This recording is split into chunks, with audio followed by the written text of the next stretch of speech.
এখনকার আলাপ বাংলাদেশের জাতীয় নির্বাচন ও গণভোট।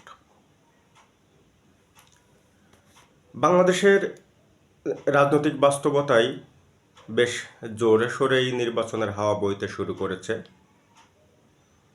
আগামী 12ই ফেব্রুয়ারি বাংলাদেশে জাতীয় সংসদ নির্বাচন ও একই সঙ্গে জাতীয় গণভোট অনুষ্ঠিত হবে। এই গণভোটের ভিত্তিটা জুলাই জাতীয় সনদের বাস্তবতায়।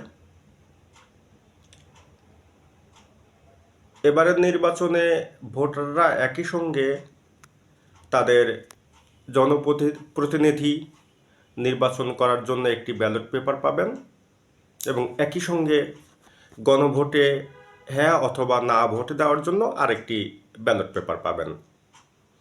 জুলাই জাতীয় সনদ ইস্যুতে